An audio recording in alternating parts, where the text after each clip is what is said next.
Ok, ya tenemos la confirmación de grabación. Vamos entonces para allá. Aquí estamos. Entonces, para intentar no repetir, voy a hacerlo de una manera bien condensada. Tenemos aquí dos conjuntos. Un medidor aquí de resistencia muestra elevada resistencia y este otro acá que está sujeto a la aplicación de un campo magnético a través de un imán permanente, entonces muestra una resistencia baja. Decíamos que lo que tenemos aquí es un sistema de tricapas, son tipo un sándwich. En azul tú puedes tener ya sea un material metal magnético o puedes tener un material aislante, ¿no? Y entonces las capas amarillas entonces representan un material ferromagnético que los vamos a estudiar durante el segundo parcial. Esto, y el asunto es entonces que cuando tú aplicas campo magnético, tú consigues ver que estas flechas se alinean. Las flechas, recuerden, representaban los momentos magnéticos de toda la capa, ¿no? Y entonces, cuando no hay campo magnético, están desalineados y la resistencia es alta. Cuando hay campo magnético, están alineados y la resistencia es entonces baja. Entonces, a través del control del campo magnético, usted puede tener un sistema binario, un sistema de alta resistencia, un sistema de baja resistencia. Y eso se comenzó a utilizar mucho en grabación magnética, primero en los discos duros, y hoy en día en las SSD se trabajan bastante esos sistemas. Esos sistemas a nivel nano, las capas amarillas son si acaso 400 angstros y la capa azul, que ya les decía, puede ser un material metal magnético o un aislante, tiene un espesor de si acaso unos 10 a 20 angstrom, ¿no? Entonces eso nos ha permitido, son sistemas mucho más sensibles a la presencia de campo magnético. El campo magnético en las memorias y en todos los otros sistemas vienen dados por los dominios magnéticos, que son básicamente grupos de orientaciones de determinadas regiones en el material, los dominios magnéticos, que lo vamos a definir posteriormente, ¿no? Entonces, este pues, es un sistema bastante usado en el día de hoy en los sistemas en todos los sistemas, tanto para guardar información como para leer información o lectura de campos magnéticos extremadamente bajos, porque la sensibilidad es pero muy buena. Entonces, eso lo vamos a estudiar, como les decía, entonces, en el segundo parcial ya comenzamos a trabajar eso, ¿ok? Comenzamos la primera parte del primer parcial, son campos magnetostáticos en el vacío. Además del vacío puede ser también en el espacio libre, o sea que no hay, la región está libre, ¿no? No hay vacío, pero la región está libre. Ok, entonces vamos a intentar entonces contextualizar dónde es que nos vamos a encontrar.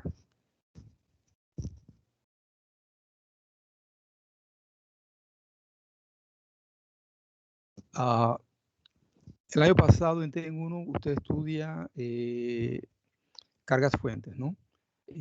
Pero que están estáticas y te producen campos magnéticos, campos eléctricos estáticos, ¿ok?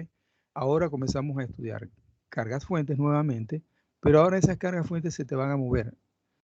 Y comenzando el estudio de TEM 2, lo vamos a hacer simplemente con las cargas fuentes que se muevan a velocidad constante, porque posteriormente ya se van a mover con aceleración, pero ahí entramos entonces en los fenómenos de inducción, que sería dados muy bien por la ley de Faraday, ¿no? Entonces, cargas fuentes que se mueven a velocidad constante ahora te van a producir campos magnéticos estáticos.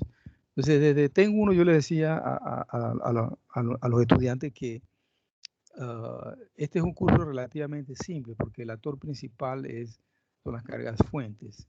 Y dependiendo de su estado de movimiento, así mismo tú vas a tener un campo magnético. Entonces, eh, el actor principal son cargas fuentes. Su estado de movimiento es que me va a decir a mí qué tipo de campo yo tengo. Si tengo eléctrico, si tengo magnético estático, o si yo tengo campos que varían en el tiempo, ¿ok?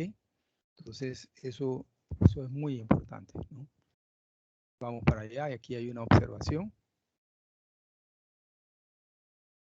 Nuevamente, entonces, hago la salvedad que hasta ahora nos encontramos entonces en el vacío o en regiones donde estamos libres de algún tipo de material. Entonces, el asunto es cómo interpretar en el contexto en el que nos encontramos. Ahí hay una pequeña interpretación.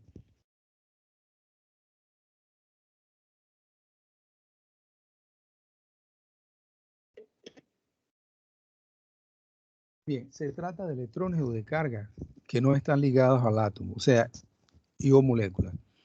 O sea que bajo una determinada situación, ellos se pueden mover. ¿Ok? Entonces estamos hablando de electrones o cargas que bajo una determinada circunstancia ellos se pueden mover. ¿Ok? Vamos para allá entonces. Un ejemplo.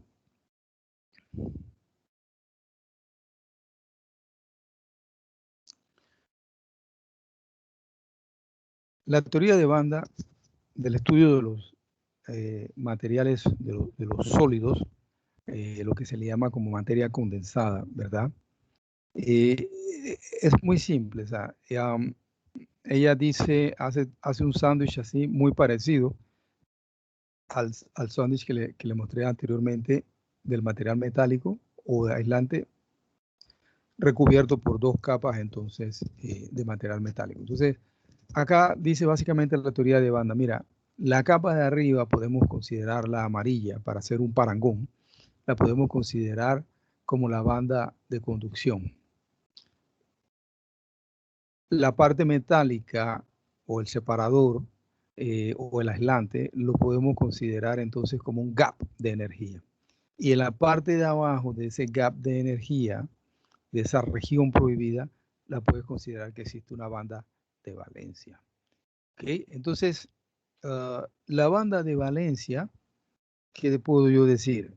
Puedes imaginar que existe allí un mar de electrones, literalmente un mar de electrones que voltean a ver hacia arriba y dicen, ah, si yo ganase energía de alguna forma, energía suficiente para poder saltar ese gap de energía, yo podría entonces pasar a la banda de conducción y moverme a través de todo el sólido de una manera feliz y contento y no estar aquí sin poder, sin poder moverme. Entonces, en la teoría electromagnética 1, la electrostática considera los electrones que están en la banda de valencia. La teoría electromagnética 2 considera los electrones que están en la banda de conducción, que ellos se pueden mover, ¿verdad? Y que se pueden mover a una velocidad constante. Entonces, ambos están separados por ese gap de energía. Entonces, ¿qué tipo de energía ellos pueden recibir? Bueno, ellos pueden recibir lo que tú haces cuando aplicas un transistor, aplicas una, ¿cómo te puedo yo decir? Aplicas una tensión, tú le estás dando energía al sistema para que el sistema pueda entonces pasar de una banda de valencia a una banda de conducción. Puedes aplicar luz, por ejemplo, y entonces provocas entonces una corriente. Haces que entonces ellos se puedan mover de una banda a la otra. Y básicamente entonces, para que tengan una idea microscópica de básicamente lo que está sucediendo. Ok, vamos para allá. Bien, introducción entonces.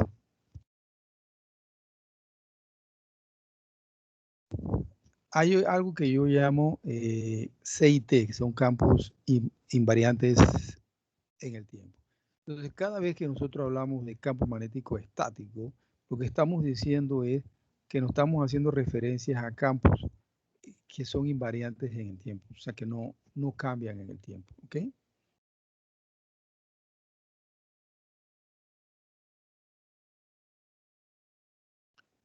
Entonces, el descubrimiento de ese tipo de cargas fuentes que producen los campos invariantes en el tiempo fue Ørsted quien trabajó encima de eso y lo encontró.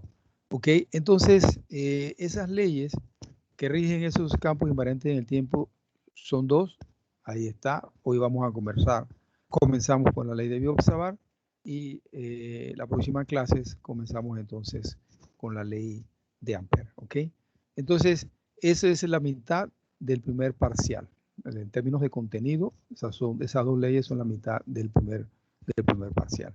Entonces, esto suscitó en su momento, en 1820, este descubrimiento suscitó entonces, ¿qué te podría yo decir? Que se considerase entonces que las cargas fuentes que producían un campo electrostático eran diferentes a las cargas fuentes que producen un campo magnético estático. Entonces, hasta allí no se estaba muy seguro o se desconfiaban que eran dos mundos diferentes, electrostática completamente separada de la magnetostática. No es hasta la llegada entonces de Faraday que se consigue unificar entonces la electrostática y la magnetostática y verla como estos fenómenos que simplemente dependen del estado de movimiento de la carga fuente, ¿ok? Entonces aquí está la importancia de la ley de Biot-Savart, ¿no? Así como Coulomb es muy importante para la electrostática, pues Biot-Savart es extremadamente importante para la magnetostática. Vamos para allá.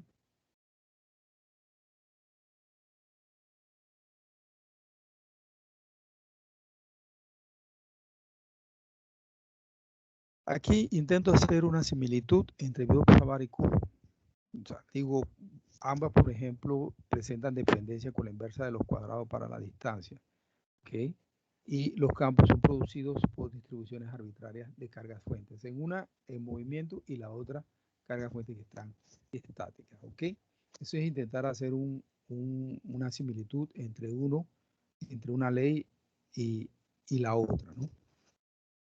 Aunque la gran diferencia entre ambas está básicamente en el comportamiento vectorial de cada una de ellas. Vamos para eso, lo vamos a ver ya.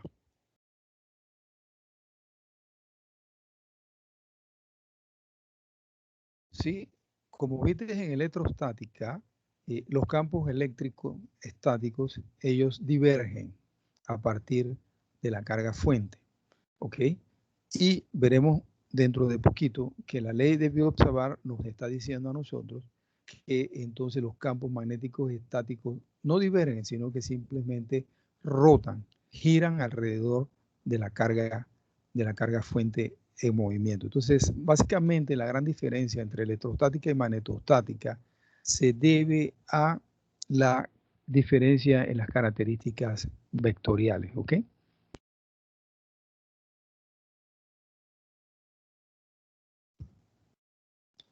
Entonces, tú sabes que Gauss, por ejemplo, es un caso muy específico de Coulomb. De esa misma manera, entonces, Ampère es un caso muy específico de la ley de Biot-Savart. ¿Okay?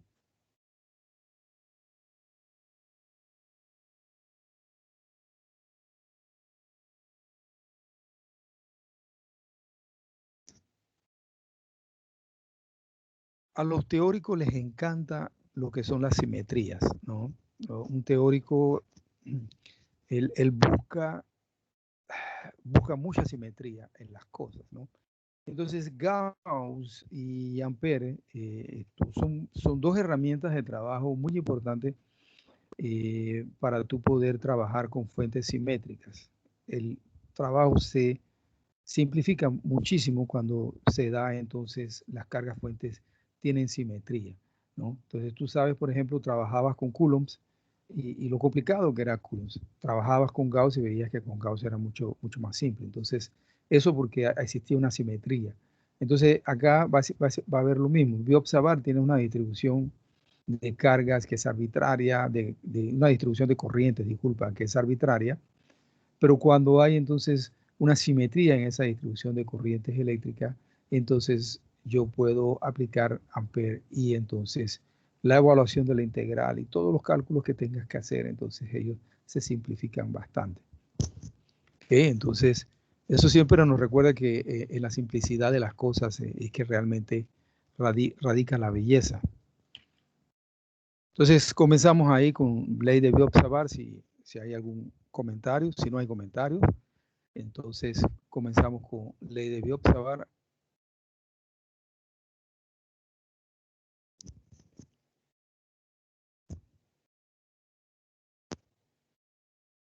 Bien, Cuando tú trabajas con BioObservar, el objetivo que andas buscando es describir la intensidad magnética en un punto. La intensidad magnética H en un punto P, que está siendo producido por un elemento fuente de campo, en este caso el elemento fuente de campo por conducción. ¿Ok?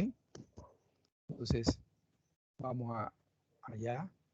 Entonces, vamos ahora a considerar una corriente lineal que recorre un alambre. Ahí está. Date una ojeada ahí a todas las variables en el dibujo.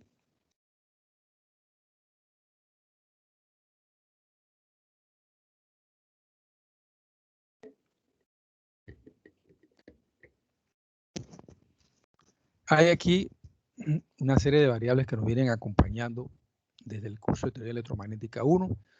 Tenemos aquí, comenzamos aquí por nuestro eje de coordenadas, todo medido a partir del origen de coordenadas. Este alambre aquí azul, este trazo azul aquí representa la corriente en su dirección. Aquí tenemos un elemento fuente de campo que sería la corriente en ese punto por DL, y DL es entonces, el elemento fuente de campo magnético por conducción, ¿ok? IDL. Entonces, ese elemento fuente de campo me va a generar a mí un campo magnético en un punto P. Entonces, lo que yo quiero es la ley de BioSavart para yo poder entonces describir la intensidad de campo magnético en ese punto P. ¿Okay?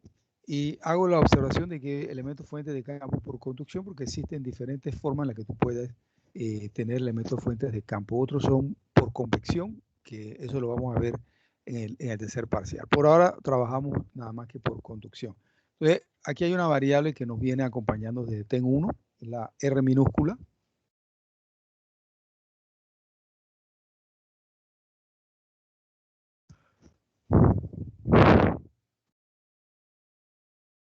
R minúscula, recuérdate, es lo que se le llama el field point. Representa las coordenadas del vector posición donde se quiere calcular el campo magnético. Aquí yo quiero calcular el campo magnético producido por este elemento fuente de campo, lo quiero calcular aquí. Entonces mi R minúscula irá desde el origen de coordenadas hasta el punto donde yo quiero calcular entonces el campo magnético. En realidad, pudiésemos hasta decir que no donde yo quiero calcular el campo magnético, porque el año pasado en ese punto calculábamos el campo eléctrico, ahora este año vamos a calcular el campo magnético y más adelante vamos a calcular el potencial y más adelante el potencial electrostático y después el potencial vectorial magnético. Entonces, hasta pudiésemos decir que R minúscula representa son las coordenadas del vector posición donde se quiere calcular la propiedad del campo. Entonces, por eso es que en inglés se le abraza de una manera muy general y se le dice el field point, ¿no? El punto del campo. Y bueno, ahí está R minúscula prima.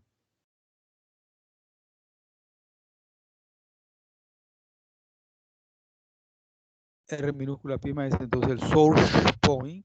Se representa las coordenadas del vector posición del elemento fuente de campo, del vector posición del elemento fuente de campo magnético. O sea, el source point, donde yo quiero, donde está mi generador de campo, ¿no? Donde está mi elemento fuente de campo. Entonces sería este que está aquí. ¿Okay?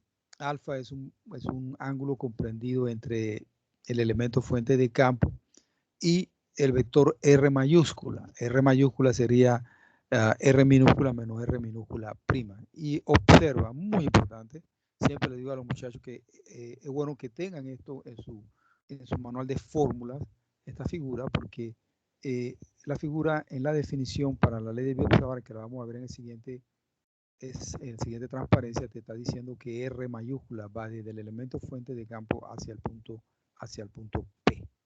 ¿Okay? Vamos para allá entonces. Ahí está, dense una leída ahí, por favor.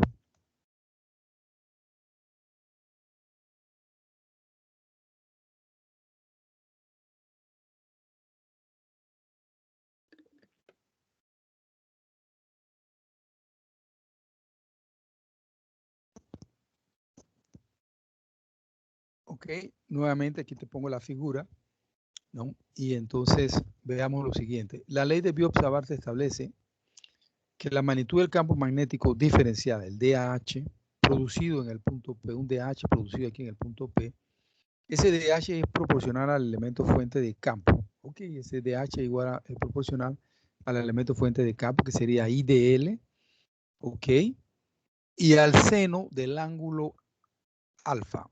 Entonces, te define lo que es el seno del ángulo alfa, os digo lo que es el ángulo alfa, que ya lo habíamos dicho, es el ángulo comprendido entre el elemento fuente de campo y la línea que une al elemento fuente de campo con P. Entonces, la misma definición está diciendo que R mayúscula va desde el elemento fuente de campo en un sentido hacia el punto P.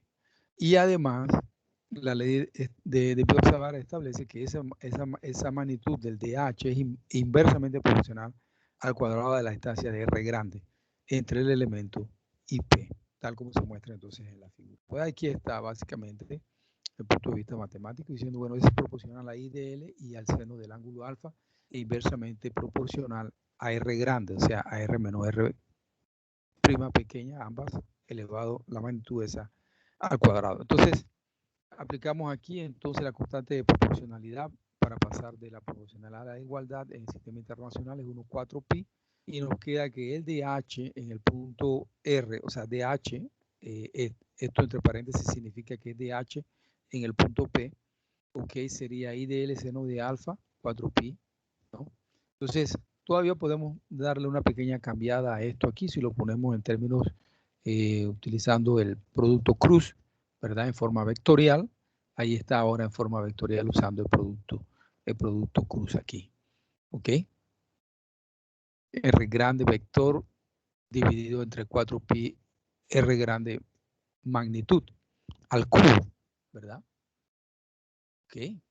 Y entonces esto, o hay quienes la escriben de la siguiente manera, la trabajan de esta manera, simplemente recordando que un vector se puede representar por su magnitud y su dirección y sentido. Entonces hay quienes la trabajan así o quienes la trabajan así. Al final del día es la misma expresión. Vamos para allá, entonces aquí es muy importante esto, denle una leída a eso ahí, por favor.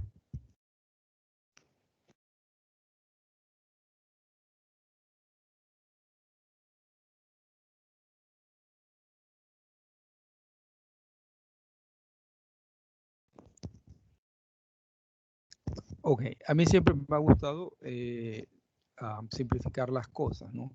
Entonces, cuando tú trabajas con Biot-Savart, lo primero que tú tienes que hacer es determinar quién es tu DL. O sea, el DL es tu elemento diferencial de longitud. El DL es tu elemento diferencial de longitud donde está pasando la corriente, ¿no? Ese es tu DL. Entonces, allí, más adelante, cuando trabajemos con Ampere, también nos va a aparecer un DL, pero es una otra variable. El DL en Biot-Savart es diferente al DL en Ampere.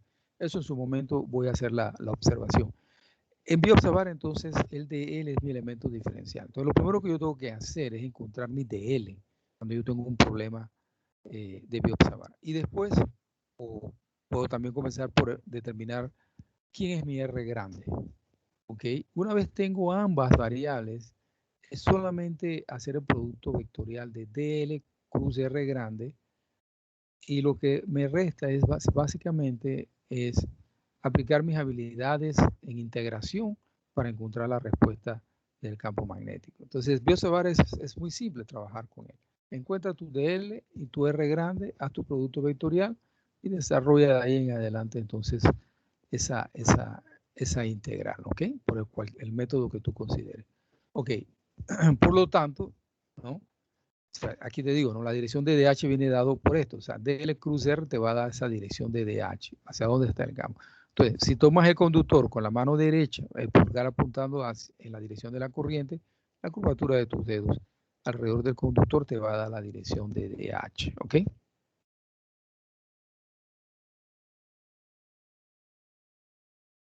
Y es entonces lo que yo le decía al inicio de la clase, de que esto, en campos magnéticos, las líneas de campo están circulando, formando trayectorias circulares concéntricas alrededor del conductor que te lleva la corriente. Cuando en la electrostática, las líneas de campo emergen a partir de la carga, o sea, divergen a partir de la carga.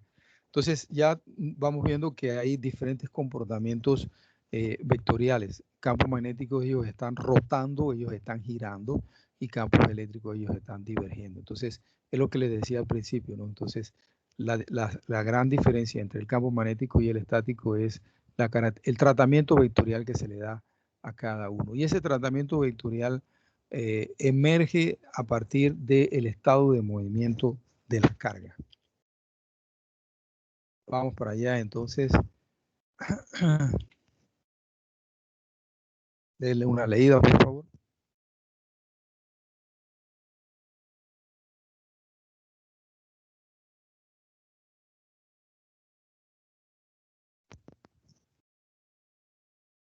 Ok, quiero llegar entonces a la expresión final, ya no de un DH, sino de la expresión de H. Pero para eso yo tengo que introducir las distribuciones de corriente eléctrica para elementos fuentes de campo por conducción. Ok, entonces hago simplemente el recorderis de que cuando trabajamos con electrostática teníamos una distribución de carga, una que le llamamos ρ sub L, que era carga lineal, la otra era superficial, y la ρ sub V, que es la que más trabajamos, que era una densidad de carga volumétrica, ¿ok? Libre en su momento, ¿no? Entonces, de esa misma manera, pues existen distribuciones de corriente eléctrica, ¿ok? Entonces, vamos para allá.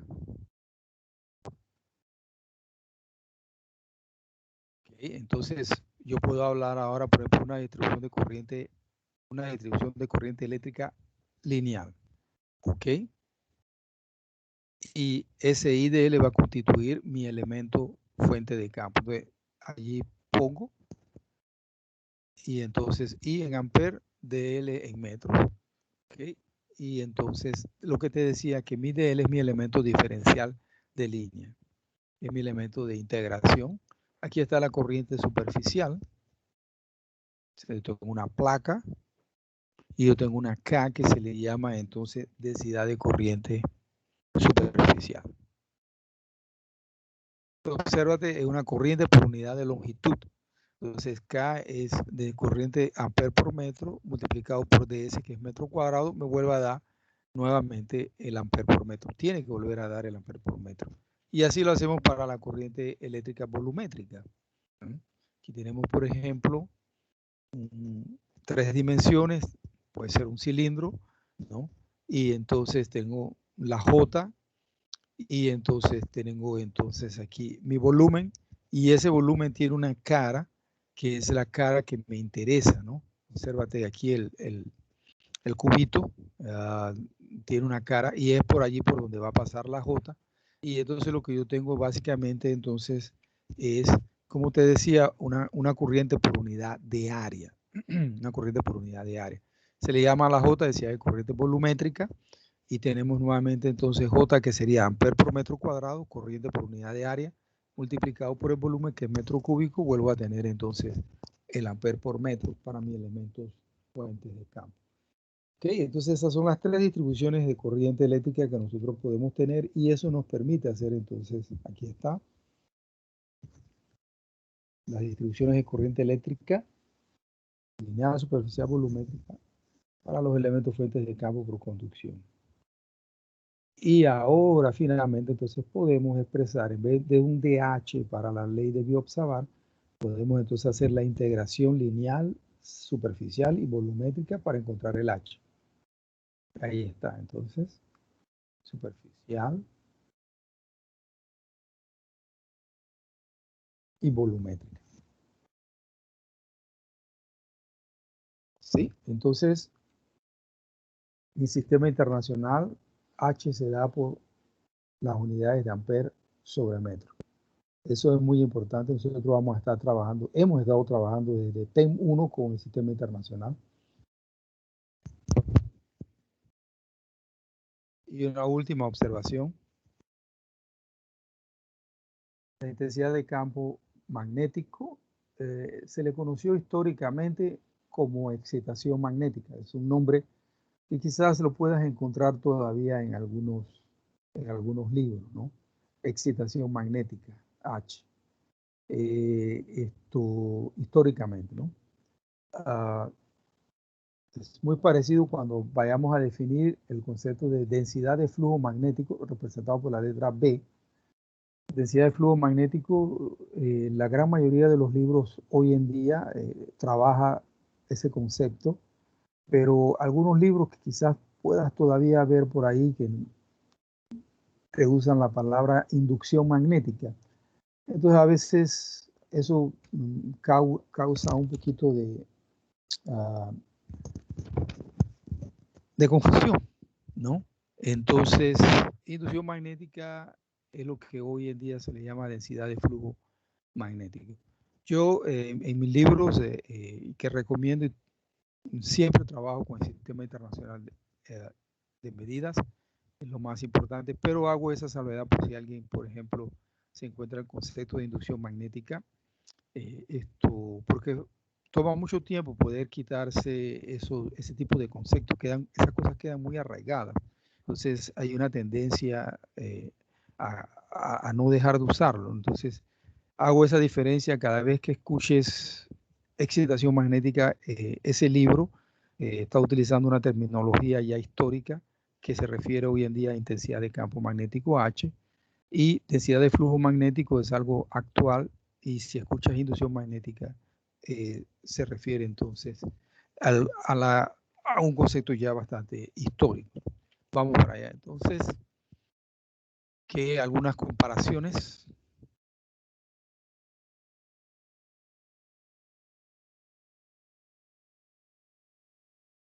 interesantes. Ok, obsérvate que la expresión para H es muy parecida a sonarla en electrostática. O sea, tú la observas allí, son muy parecidas, ¿no? Entonces, aquí están las observaciones. Entonces, la diferencia está en quién es tu elemento fuente de campo. Rho V es tu elemento fuente de campo eléctrico y JR es tu elemento fuente de campo magnético, ¿ok? Se recuerden que inicialmente se pensaban que eran elementos fuentes, o sea, elementos fuentes de campo por separado. Cargas que producían electrostática era diferente a las cargas que producían los campos magnéticos, ¿no? Después entonces se encontró que era simplemente el estado de movimiento de las cargas. Y aquí está entonces en lo que consiste trabajar con Biot-Savart.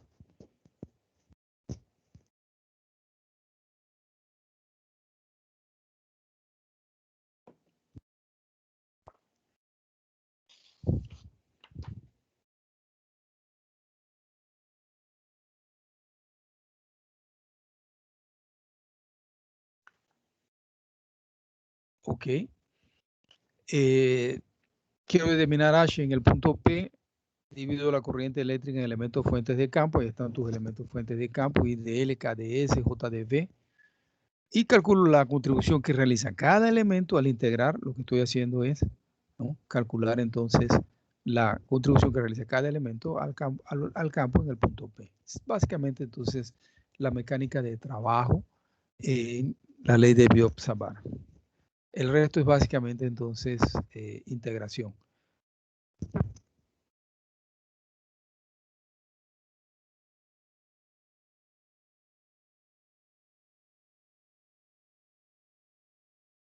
¿Alguna pregunta, muchachos? ¿Una contribución, alguna observación?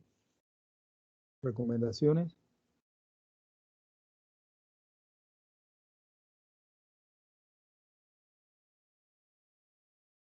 Ok, no se pongan contentos. Recuerden que alegría de pobre dura poco. Vamos entonces a hacer lo siguiente, muchachos. Vamos a hacer un problema de ejemplo. Ahora mismo a 11, 2 minutos. Pudiésemos dar si no hay preguntas, dar una descansada de unos 5 minutos para comenzar entonces la segunda hora de clases. ¿Okay?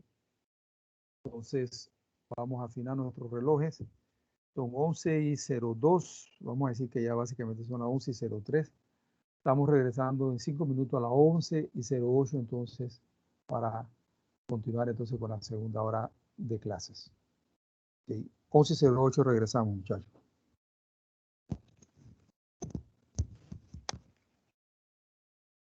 Ok, profe.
Ok, muchachos, estoy de regreso.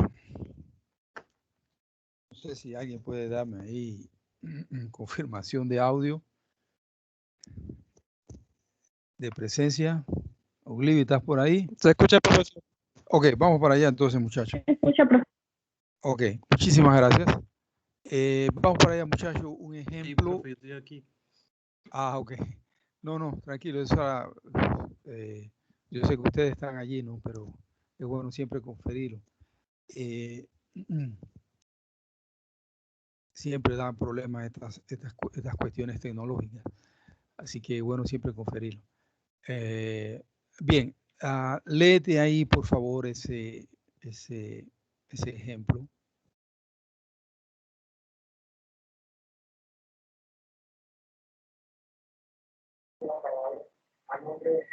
Determina la intensidad del campo magnético en el punto.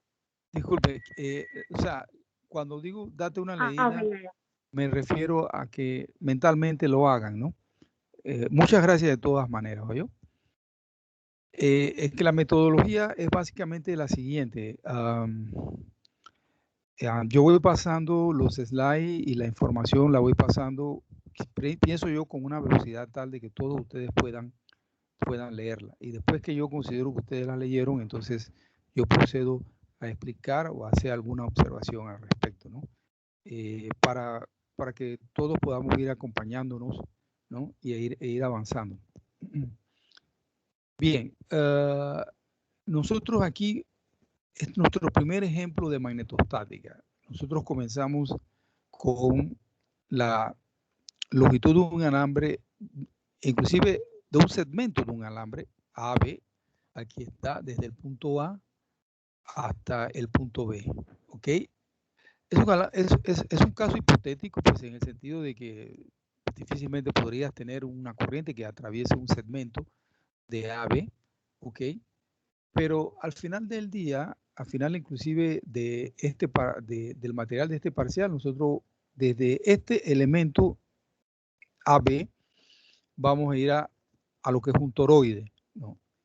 Una bobina toroidal o llamada de anillo de Rowland. Entonces nosotros vamos primero con este segmento, después lo hacemos semi-infinito, después lo hacemos infinito, y después entonces agarramos y hacemos una espira, y después de una espira hacemos varias espiras que conforman lo que ustedes conocen como una bobina, o solenoide también se le conoce, y después de solenoide entonces agarramos el mismo solenoide y hacemos con él entonces un círculo, pues que es entonces la llamada bobina toroidal o anillo de Rowland, ¿no? Entonces comenzamos hoy con este segmento AB. Una corriente pasa por ese segmento, nos dice, bueno, determínate la intensidad de campo magnético en el punto P, producida por una distribución de corriente lineal, o sea, el elemento fuente de campo es un IDL que está recorriendo ese segmento, ¿ok? Según muestra la figura, aquí ya la figura me dice, mira, aquí tienes alfa, en el punto A tienes alfa 1, y en el punto B tienes alfa 2. Obsérvate que la misma figura en este caso te está diciendo mi elemento fuente de campo hasta el punto P tengo mi R grande. ¿Ok? Además de eso, te dice, bueno, del origen de coordenadas a el punto P tenemos la distancia ρ, y ya nos está sugiriendo que inclusive vamos a trabajar en cilíndricas, y desde el origen de coordenada al elemento fuente de campo tiene Z, o sea, en A de Z, ¿no? Entonces, ya te está sugiriendo, oh, mira, ese ρ, pues ese ρ debe ser mi R pequeño, y que esa Z aquí debe de ser entonces mi R pequeño prima, ¿no?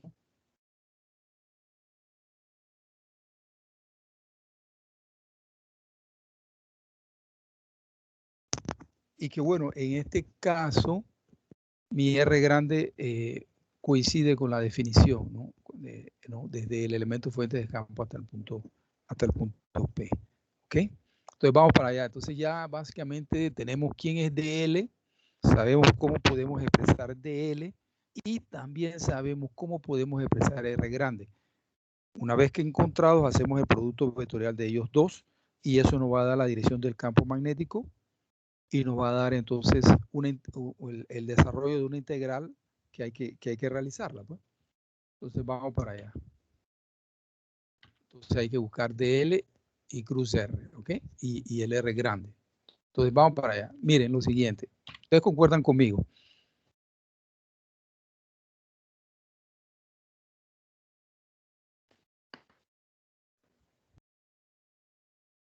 DL es el de Z en la dirección A de Z, ¿ok? Excelente. No hay problema. Es mi elemento diferencial de línea. Ok.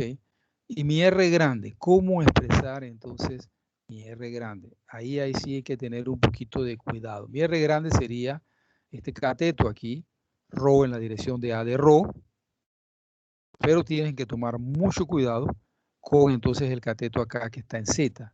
Hay que ponerle un negativo porque el R grande está yendo desde el de L hasta el punto P y en ese sentido entonces la coordenada aquí en A de Z está en el sentido contrario, o sea, está en el sentido en el que A de Z disminuye y no en el sentido de que A de Z aumenta. Recuérdate que A ρ aumenta a medida que tú te alejas del origen y A de Z también aumenta a medida que tú te alejas del origen. Entonces, como yo vengo con el R grande hacia abajo, entonces ese A de Z aquí, él viene disminuyendo. Ok, entonces eso explica el signo menos. Ahora simplemente sería hacer el producto vectorial de L cruz R.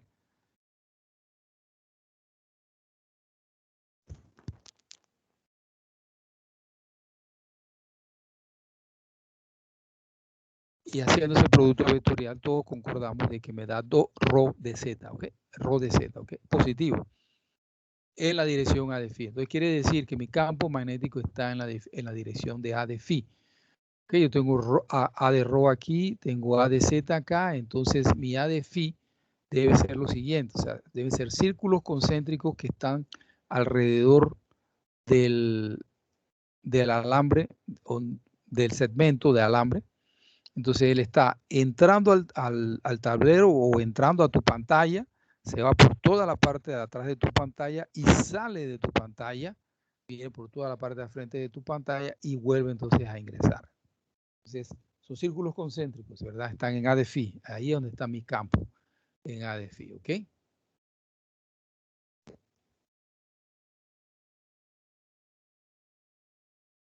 Algunos dirían entonces que el H es entonces tangencial.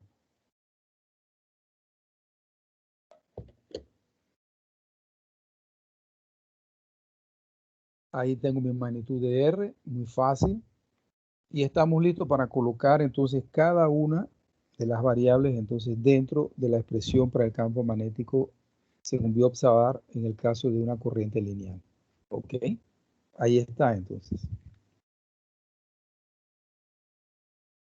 Rho de Z positivo en A de phi es el producto vectorial de DL cruz R grande. Mi R grande aquí, magnitud, aquí aparece, ¿no? Y está elevado a la 3 medio, ok. La corriente I es parte de la ecuación sobre 4pi. Entonces, ahora básicamente el problema está resuelto, ¿no? Ahora lo que hay que hacer es simplemente mostrar un poquito de, ¿qué te puedo yo decir? Habilidades para integración. Aquí lo que hacemos, esto se puede hacer de diferentes formas. Hacemos un cambio de variables, ok. Vemos la figura y nosotros podemos verificar rápidamente que cotangente de alfa sería igual a z sobre ρ. Eso me permite despejar por z como ρ cotangente de alfa, derivo, y me queda entonces ρ cosecante al cuadrado de alfa, para que yo pueda entonces ese dz que está aquí reemplazarlo por esta expresión que me quedó aquí y entonces dejar la integral en función del ángulo alfa. Voy a regresar al dibujo. Aquí está. Dejar entonces la integración en función del ángulo alfa aquí. Entonces, cotangente de ese ángulo alfa es entonces z sobre ρ. Y hago un cambio de variable, básicamente regresamos acá, hacemos un cambio de variables, ¿no? Ahora lo único que me hace falta cambiar sería el denominador aquí. Vamos a hacer eso. Ahí está. Fíjate cómo lo hacemos.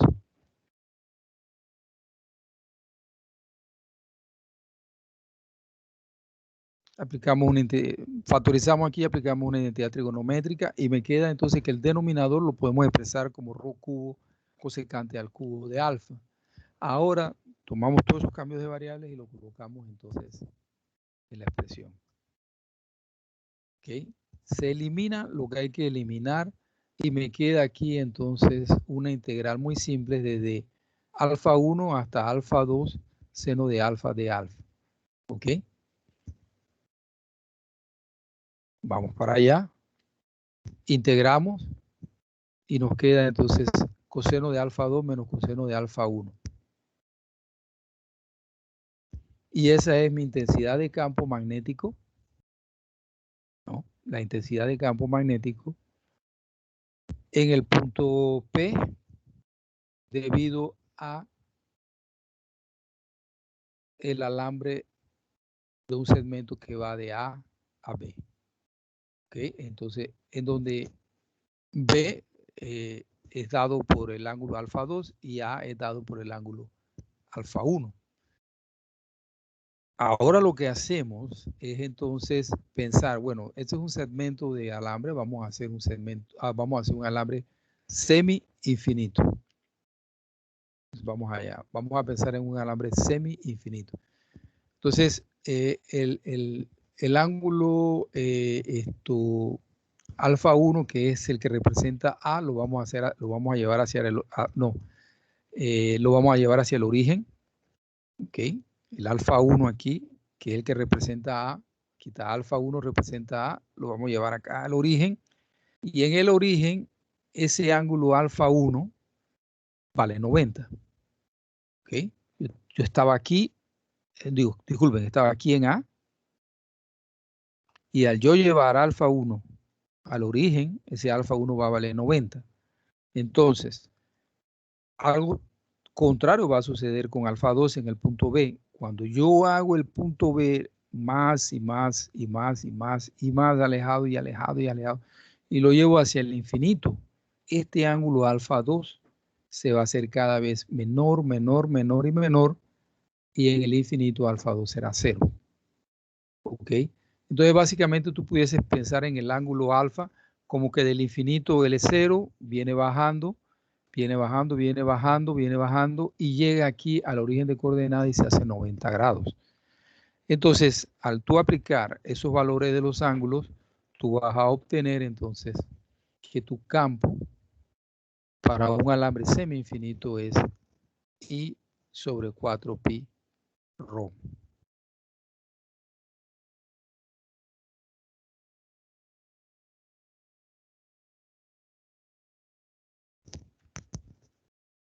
¿Ok? Entonces ahora vamos a hacer lo siguiente. Ese es semi-infinito. Entonces ahora vamos a pensarlo infinito. Para lo que vamos a dejar el punto B en este infinito hacia arriba, positivo, y dejamos entonces B, esta que está aquí, alfa 2 igual a 0. ¿Ok? Y entonces quien vamos a mover va a ser el punto A, que inicialmente estaba en alfa 1 aquí, y lo movimos aquí al origen de coordenada, lo movimos 90 grados. ¿Ok? Entonces, al pasarlo hacia el infinito negativo, hacia abajo, y si pensamos allá abajo en el infinito, entonces, ¿cuánto va a valer ese ángulo alfa 1? ¿Alguien se atreve a hacer su propuesta?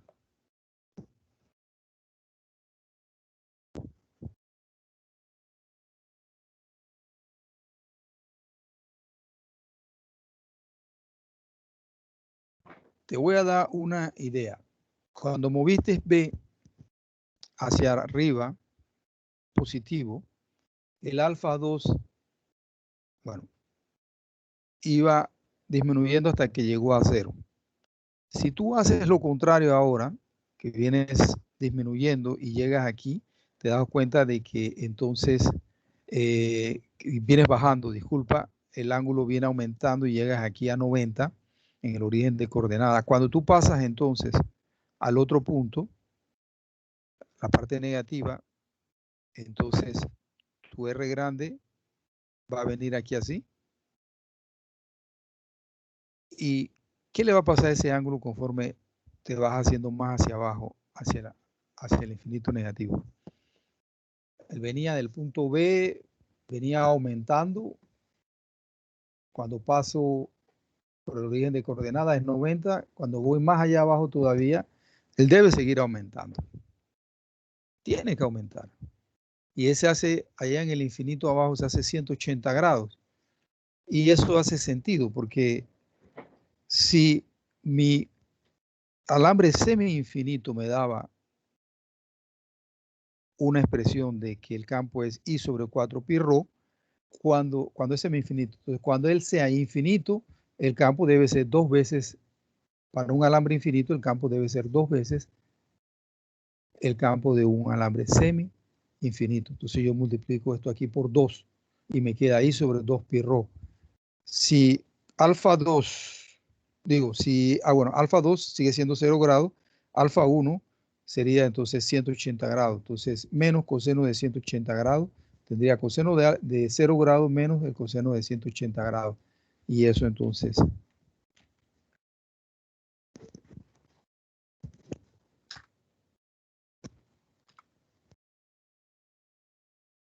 I sobre 2 pi rho en la dirección A de phi.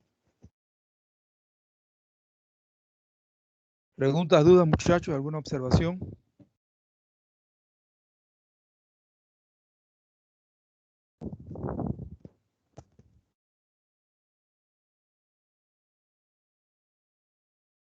Voy a recuperar acá mi puntero normal, opción de flecha. Vamos a ver un video.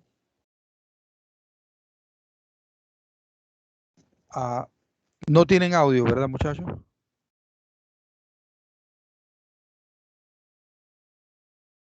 No, profesor. Ahora entendí porque recuerden que al inicio había tenido problemas de audio. Claro, cuando él me dice que no está incluyendo el audio es porque voy a tener problemas a la hora de ver el video.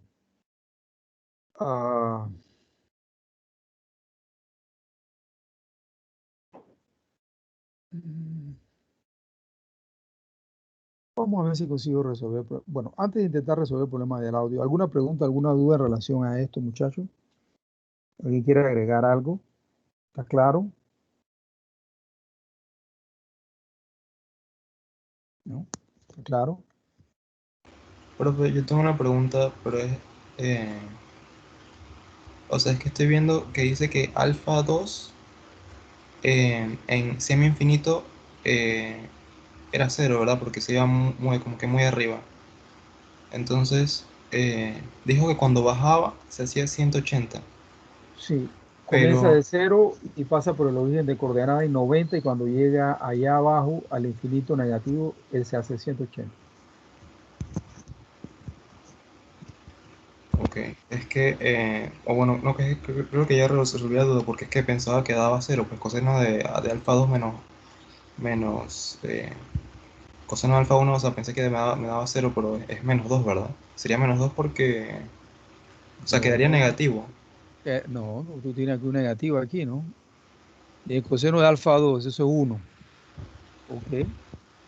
Menos Pero, el coseno de 180. pero alfa 2 no quedaba en 180. No, alfa 2 es 0, sigue siendo 0 grados. No sé si ves mi puntero aquí.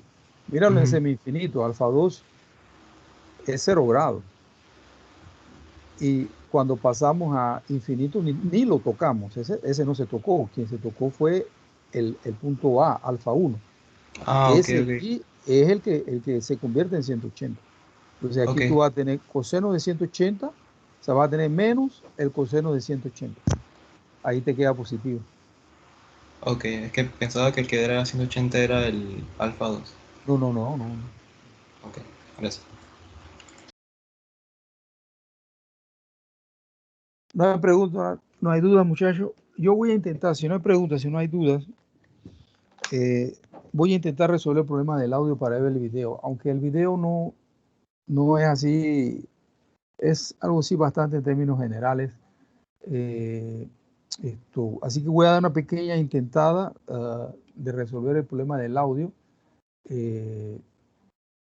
Estas cosas, no sé por qué pasan eso, no debe haber pasado, pero bueno, pasó. Vamos entonces a regresar acá. El problema está cuando yo intento compartir audio, compartir contenido. Cuando yo intento incluir aquí, él me dice, esto voy a descartarlo. Vete a la configuración del audio del dispositivo y selecciona auriculares, High Definition. Entonces me voy a la configuración del dispositivo y yo básicamente, bueno, el altavoz está el micrófono está correcto. Disculpen, pues ahí no tenemos problema. Ok. Entonces, dispositivo de audio es el High Definition. Ah, debe ser este entonces. Vamos a ver. Debe ser ese entonces. Vamos para allá.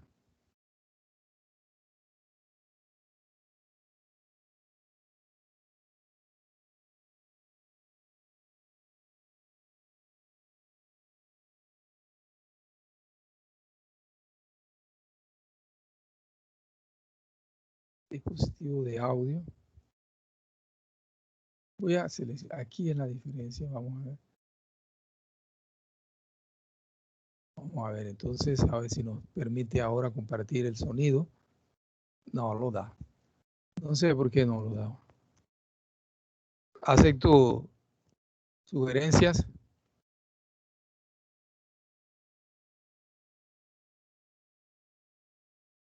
No lo da.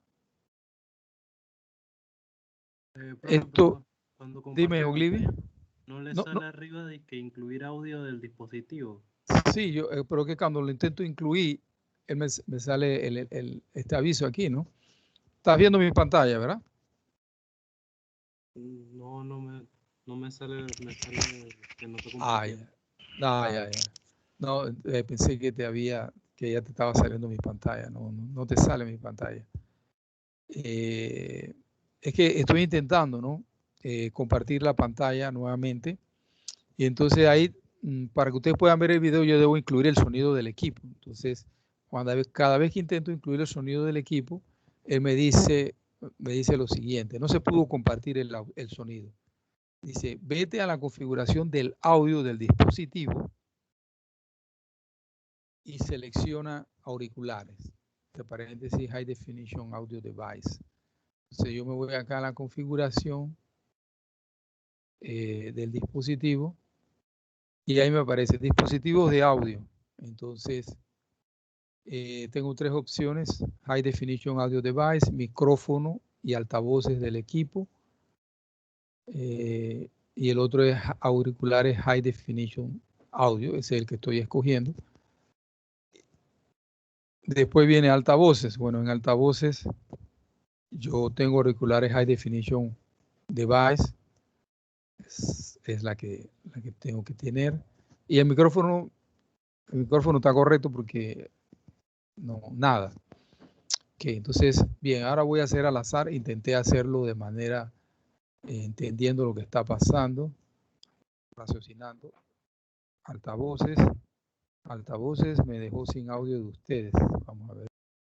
Ahora sí incluye el sonido. ¿Me están escuchando, muchachos? Olivia, ¿me puedes? Sí, profe, sí se lo escucha. ¿Me escuchas? Sí se escucha, profe. Me escuchas, pero yo no te escucho, entonces. Me escuchas, pero yo no te escucho. ¿Ahora sí me escuchas, Olivia? Sí, profe. Ahora sí me escucha. Ok, esa opción no da. Entonces voy a ponerle micrófono y altavoces del equipo.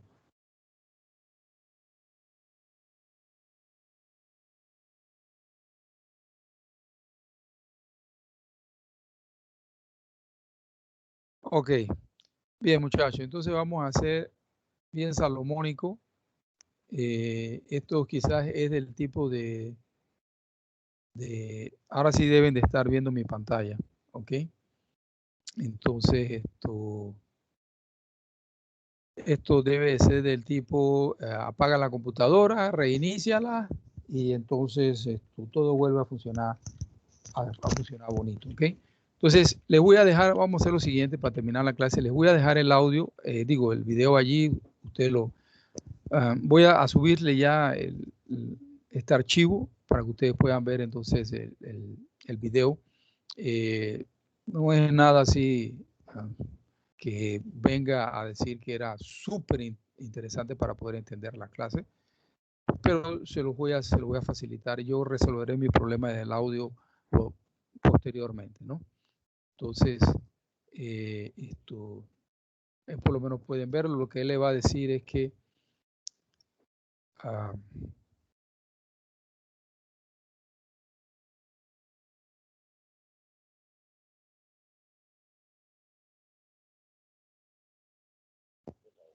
la forma en la que se hacen los círculos concéntricos alrededor del hilo.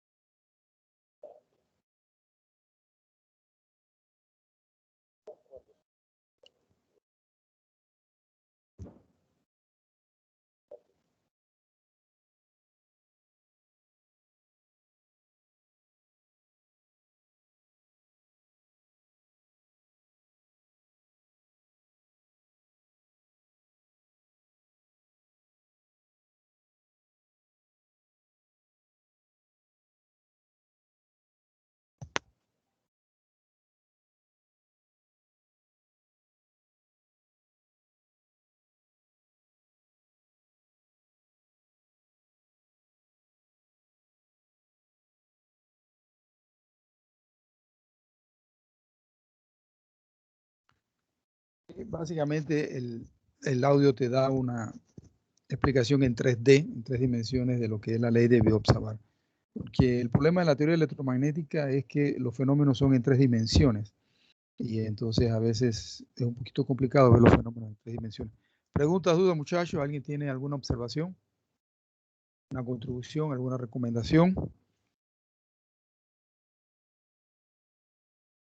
Si no hay preguntas, entonces les agradezco su atención en el día de hoy. Nos vemos el día jueves a la misma hora, 10:20, para comenzar entonces con la ley de Ampère. Y entonces ya les subo el archivo a la plataforma Teams de la clase del día de hoy. ¿Ok? Entonces, muchísimas gracias, muchachos. A los celulares en perfil normal. Y entonces, nos vemos, Dios mediante, el próximo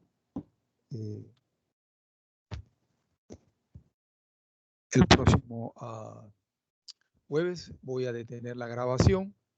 La grabación